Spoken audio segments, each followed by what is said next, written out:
Voltron at Europa Park is the world's first max strike coaster and the world's first beyond vertical launch coaster. Before Voltron, Europa Park were missing that it ride. They had some great ones with Wodan, Silver Star and Blue Fire, but Voltron definitely seals the deal. This ride has 7 inversions, 4 launches, is an airtime machine and is located in the beautifully themed area of Croatia. So this is my review of Voltron. That right there is one of the best roller coasters I have ever been on. That's a heck of a That is amazing. Holy sh! That was a lot of airtime. That's the most unreal roller coaster. Beyond vertical launch! Phenomenal. Phenomenal. These are some nice trains. Best thing I've ever ridden.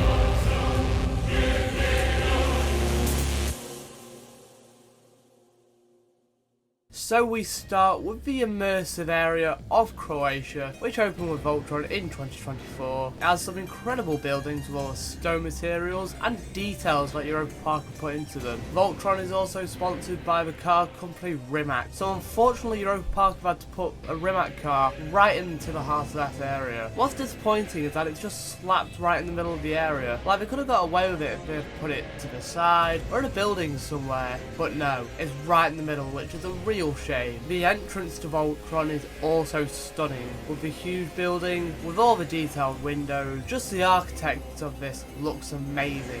The entrance sign for Voltron also looks really good, with the rustic gold and the black to give that industrial theme, which surprisingly works with the rest of the area. There are 3 different queues on this ride: the main queue, single rider, and the virtual queue. No fast track or ride access pass, which goes for any ride at Europa Park. Now, I actually like that system. It allows no pay to win method for anyone to use, making it fair for everybody, and in my opinion, a wrap queue is not needed, as a lot of people abuse the system, especially in the UK. He's got a gimpy fin on one side. There's a test seat in this building so you can see if you can ride, and the queue split off into 2 sections. The main queue goes all the way around outside, which has some amazing theming. One of my favourites is this water feature you walk through. Just how that's done is incredible, and it can even get you wet sometimes walking through, which makes a great water feature. The other queues just go straight inside. Now, the inside queue has some incredible stuff. You have Nikola Tesla, the guy this ride is based around. The story is that he has created these Tesla towers, which can teleport people from one location to another, which happens from your ride on Voltron. In this indoor queue, you can see inside the start of a ride, the shutters close, electricity goes off, and then on the other side there is a screen showing the train has teleported. Although sometimes the first shutters don't close, so you can see inside that dark ride section. I would have liked to see them closed for every train to keep that surprise for first time riders, because that element inside that dark ride section, we'll get onto it in a minute, but wow, I've never seen that anywhere else in a theme park that does it like Europa Park have done. In the ceiling there's 4 Tesla coils, which from time to time play the soundtrack of the ride.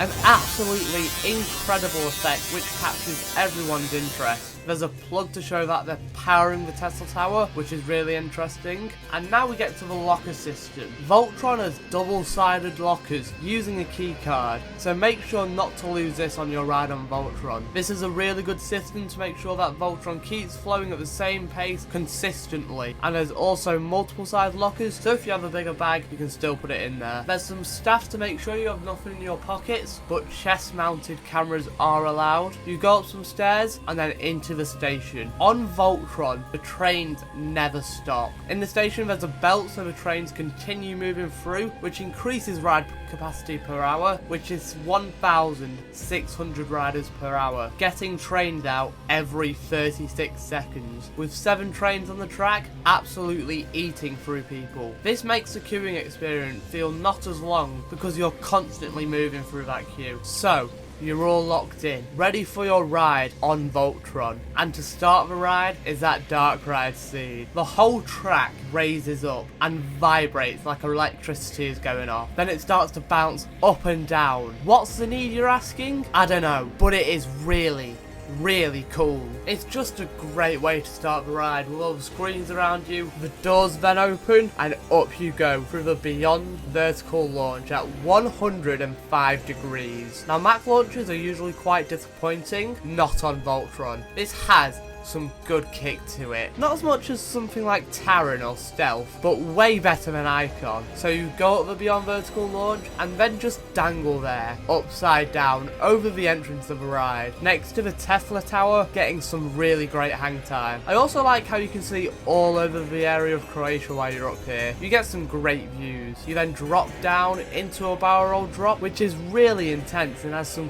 great whip, and then into an ejector hill. All these elements are really smooth though, depending on what train you're on. Voltron has some good trains and bad trains. On the bad train there is quite a rattle you can feel, not unbearable, but you can feel it. We don't know which trains they exactly are, but I saw train 4 and 7 to be worse than others. So after the ejector hill, which gives great airtime, you go into 2 Inelmans, which are quite cool. They don't do much, but they are there. And then you go into the second launch to give you a boost. It's not like a full launch, but it does speed the train up. This takes you into the stall, which again gives you some great hang time. You just dangle there for ages. You then go into another airtime hill, which gives some of the strongest airtime on the ride, and then travel into a very small dive loop. You go into another airtime hill, and then into some brakes. Well done, you've done half the ride. Voltron lasts for more than 3 minutes. That is insane, because think,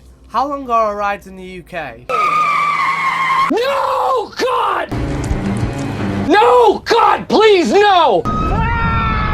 No! So 3 minutes is a lifetime. To break up the ride, Europa Park have added a turntable to Voltron inside this building. It does feel that this is out of the way in backstage areas, but I forgive them for that as they had quite a few limitations they had to work with. Like there's a literal river going right through the ride they couldn't even touch. But the advantage of having this in a backstage area is that they can have this as the maintenance bay, so they don't have to mess about in the station to keep that belt moving. This building is also the other Tesla Tower. You spin around forward or backwards on the turntable, it's alternated. There's electricity going off above you. For the most part, this building isn't themed. I would like to see a bit more theming around this area. You line up, ready to launch, and you go backwards. Voltron launches you up a spike, which if you're in the back is good.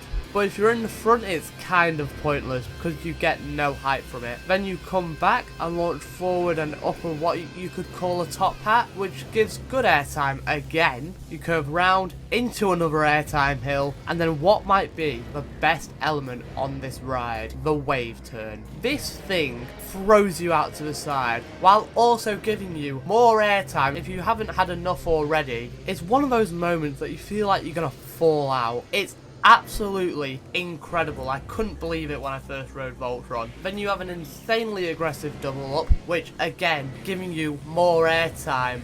More. Please, sir, I want some more. What?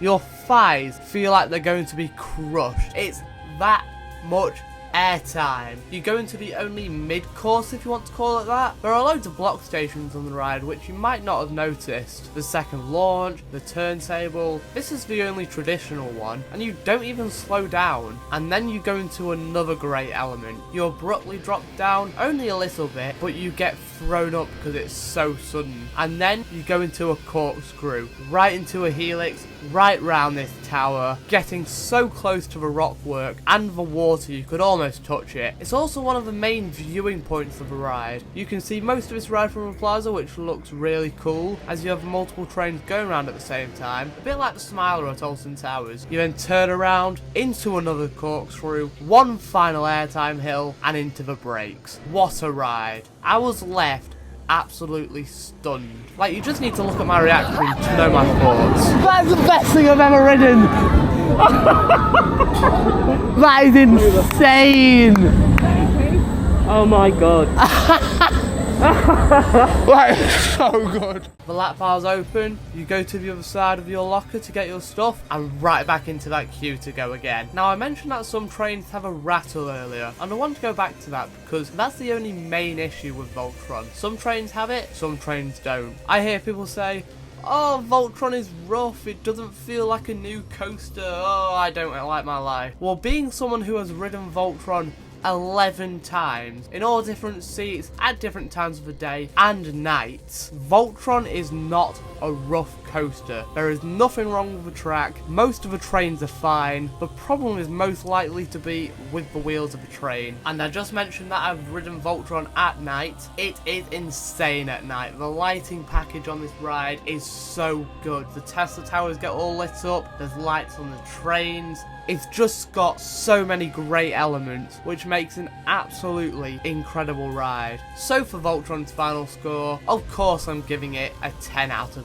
10. This is the best ride at Europa Park, and at the time of recording, my #1 roller coaster. If you think Wodan is better, you honestly need to get a life, because it is nowhere near. What do you think of Voltron? Make sure to let me know down in the comments below, and I will see you next time. Goodbye.